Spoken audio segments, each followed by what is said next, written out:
a Yom Yom do dia 10 de Cheshvan, extraído de um pronunciamento do Rebbe anterior, em um Fabrengen, numa reunião hassídica, onde ele contou, naquela ocasião, que o Alter Rebbe, Rav Shneur Zalman, o primeiro Rebbe de Chabad, autor do Tânia, costumava se referir a Atzilut como acima.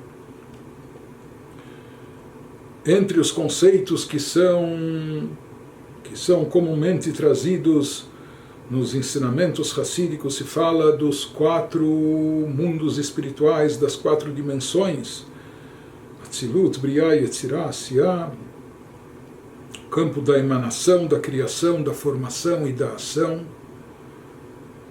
sendo que a mais elevada de todas é a dimensão de Atzilut, chamado mundo da emanação, onde lá tudo é divindade, onde Deus está perfeitamente unificado com as sefirot, com os atributos que existem naquele plano, os 10 atributos, etc.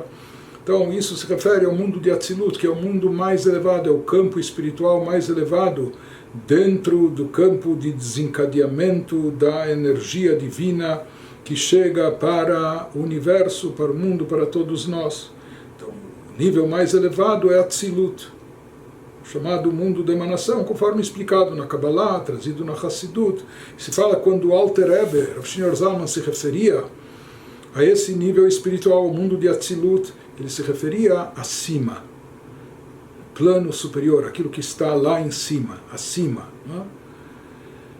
Ou seja, às vezes ele não chamava explicitamente esse mundo pelo nome que ele é conhecido na Kabbalah, Atzilut, mas ele se referia acima, como que com reverência, quase que com medo de pronunciar esse nome, de se referir de forma explícita a esse nível espiritual elevadíssimo chamado Atzilut.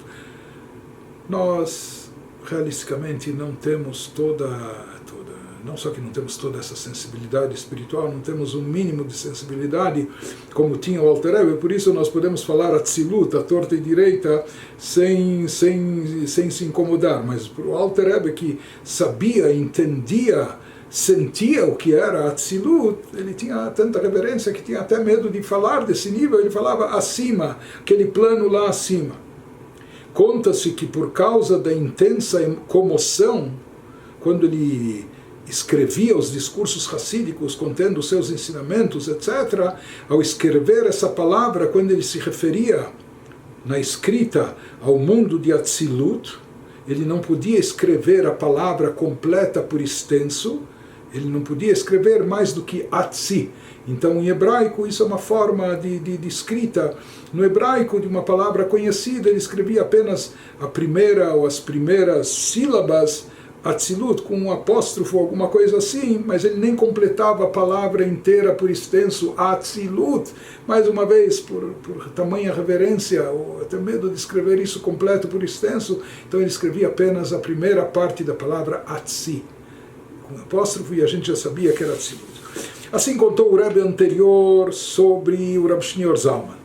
E conforme o nosso Rebbe nos ensinou, por mais que nós estamos muito longe, muito distantes desse nível espiritual, mas com que finalidade? Por que o Rebbe nos trazia essas histórias? Por que o Rebbe anterior nos contou essas histórias? E de fato, o nosso Rebbe, de todas as histórias contadas pelo Rebbe anterior, ele procurava derivar um aprendizado, alguma coisa que toque a nós. Então, em primeiro lugar, nós podemos e devemos aprender e entender dessa história o que era o envolvimento dos Rebes com os ensinamentos hassídicos, quando eles transmitiam um ensinamento hassídico, mais ainda quando eles proferiam um ma'amar, um discurso hassídico oficial, transmitindo as mensagens e ensinamentos da Hassidut, como eles faziam regularmente. Então é conhecido, quem já viu o Rebbe pronunciando o ma'amar, mesmo o nosso Rebbe, nós temos vídeos gravados disso, mesmo quem percebe o andamento de um Fabrengen, onde há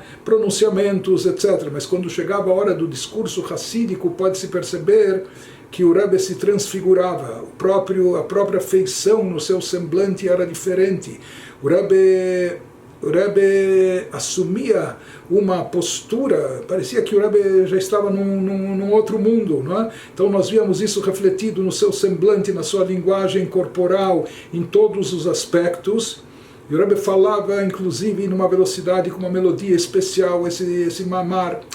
Mas daqui nós podemos entender, para nós, às vezes, o que mais chama atenção num mamar discurso racídico é a profundidade dos ensinamentos, a intelectualidade que há por trás dos conceitos místicos profundos, etc., a espiritualidade, enfim, talvez isso é o que chame mais atenção para nós. Mas, na realidade, para o Rebbe, não era só transmitir o ensinamento. O mamar que o Rebbe pronunciava, como todos os ensinamentos racídicos, ele vivia e vivenciava isso. Quando o Rebbe falava, desde o Alter Rebbe, desde o primeiro Rebbe, Rav Shneur Zalman, quando ele falava em Atzilut, por assim dizer, ele estava lá, ele estava passando por lá, ele estava sentindo isso. Por isso, ele nem conseguia falar a palavra Atzilut, ele falava lá acima. Ou mesmo quando ele escrevia a palavra pela metade. Por quê? Porque os Rebbeim, para eles, nos ensinamentos da Hassidut, não era somente o ensinamento, o lado intelectual, a transmissão do conhecimento, mas era vivenciar espiritualmente. De fato, para eles, o conteúdo do Ma'amar, do discurso racídico, daquele ensinamento racídico, não era apenas teórico, não era passar uma teoria, um ensinamento, mas era algo prático, vivenciado por eles. De fato, eles vivenciavam. Por isso, para eles, falar de Atzilut não era só falar na teoria, mas era viver, vivenciar, passar por lá de fato. Para pessoas simples como nós, o que nós devemos aprender disso, algo que a gente possa aprender disso é que os ensinamentos não devem ficar somente num plano teórico. Mesmo que a gente não tenha toda essa sensibilidade espiritual dos grandes Rebes, dos grandes tzadikim, mas todos nós devemos procurar não só aprender os conceitos profundos, místicos, não só ver isso como algo interessante, curioso ou algo espiritual, mas procurar também senti-los, procurar absorvê-los, procurar internalizá-los, procurar vivenciá-los.